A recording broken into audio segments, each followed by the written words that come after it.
Poppy আপাকে দেখো, ওনার life তো ওনার ফ্যামিলির জন্য নষ্ট হয়েছে। পপি আপার লাইফটা আমার মাস সিনেমার মতো মনে হয়। উর্মিলা মাস সিনেমাতে যেমন মামা সব টাকা নেওয়ার জন্য প্রেশার ক্রিয়েট, পপি আপার লাইফ তো পুরোটাই তাই। গোপন বিয়ে না করে কি করবে? একটা মানুষের বয়স 35+ হয়ে যাচ্ছে, ফ্যামিলির কারণে সে বিয়ে করতে পারছে না, সে একটা বয়ফ্রেন্ড রাখতে পারবে না, সে কোনো রিলেশনে যেতে পারবে না। রিলেশন তো বাদ দিলাম, নর্মালি যদি আমাদের বাসাও বলি বা একটা দাওয়াত, সেখানেও তার মা বাবা ভাই বোনের প্রেশারে একটা মানুষ 8টার পরে মানে কী খাবে, বাসার ফোনে হ্যাঁ হ্যাঁ আমি তোমাদের জন্য আচ্ছা অমুকের বিল অমুক, মানে সব কিছুই মানুষের উপরে চাপা। মানে উনি হচ্ছে জাস্ট ওই যে বলছে না হাঁস, সোনার ডিম পাড়া হাঁস, উনি আসলেই তাই ছিল ওদের জন্য। চোখে দেখছি, নিজের চোখে দেখছি, কানে শুনছি, মানুষটা খুব ঠান্ডা এবং নরম। ইনাকে যে কী পরিমাণ ডোমিনেট করতো, কোনো দিন কোনো সাইনিং মানি তো ওনাকে নিতে কেউ দেখে নাই, সবই তো ওনার আম্মা নিত। তা আন্টি তো সবসময় আপুকে প্রেশার ক্রিয়েটের মধ্যে। আমি তো বলি যে পপি আপুর লাইফটা আমার মাস সিনেমার মতো মনে হয়। উর্মিলা মাস সিনেমাতে যেমন মামা সব টাকা নেওয়ার জন্য প্রেশার ক্রিয়েট, পপি আপুর লাইফ তো পুরোটাই তাই। ওনার আম্মা তো সব করছে, তো উনি চুপ করে বিয়ে করবেন না থেকে ওনার খুব ভালো করছে। চুপ করে শুধু বিয়ে না, ওনার উচিত না এদেশে তার যোগাযোগ করা, কারণ এদের সাথে যোগাযোগ করলে তার লাইফটা আবার যাবে। ভাই আমার সম্পত্তি আমি নিলে সেটা জোর হয় কিভাবে?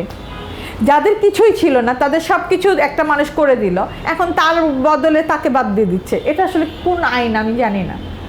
এই তো আমি অনেকের মাঝে দেখবা যে যারা বিদেশ থাকে তারা ইনকাম করে দেশে পাঠালে করে কি বাবা মা কি করে জানো, নিজের নামে করে। এতে ওই লোকটা যখন দেশে আসে এসে দেখে কি বাবা মার সম্পত্তি সব ভাই বোন ভাগ করে নিয়ে ফেলছে। যে এত বছর পরিশ্রম করলো, সব ত্যাগ করে দিল, সে এসে কিন্তু কিছুই পায় না, সবার মাঝখান থেকে একটুখানি পায়, কিন্তু পুরো টাকাটাই তার, কিন্তু বলার অধিকার নাই, কারণ আমাদের আইন বাবার সম্পত্তি সব সন্তানরা পাবে। তাহলে বেইমানিটা কে করলো? ওই বাবাটাই করলো, ওই মাটাই করলো। তার মানে কি আমাদের যেখান থেকে আমাদের জন্ম সেই জায়গাটাই যদি আমাদের ভুল হয়, আমাদের পুরো জীবনটাই ভুল হবে আমি মনে করি। তো পেপারবেলাও তাই হচ্ছে। ওনার যাদের থেকে উনি বড় হচ্ছে তারা ওনাকে কখনো সন্তান চোখেই দেখেনি, তাকে দিয়ে সবসময় ভাবছে যে এই মেয়েটাকে আমি বিজনেসই করবো, কারণ এই মেয়েটার তো অন্য কিছু হইতে পারতো, যেটা উনি বলছে। হ্যাঁ নায়িকা হচ্ছে আলহামদুলিল্লাহ, ওনার টাকা দিয়ে আজকে ওনার অনেক ভালো থাকার কথা। ওনার কি দরকার বাকি 5 ভাই বোনকে পালতে হবে? উনি কি থাকার, ওনার তো সন্তান না, তারপরে উনি সবাইকে টানছে।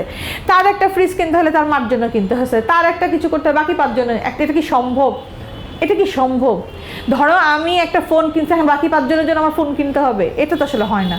ওনাকে এগুলো করতে হয়েছে। বেচারি ফাইনালি যখন টাকা চাইছে গত তোমার 2007-এ, এটা নিয়ে তো বিশাল গ্যাঞ্জাম হয়েছিল, তার টাকা তাকে দেয়নি। ফাইনালি পরে আলমগীর সাহেবের চাপে পড়ে আবার একটু কিছু পাইছিল, আবার সে কাজ শুরু করছে, আবার এসে শেষ হতো একই অবস্থা করছে ওনার সাথে।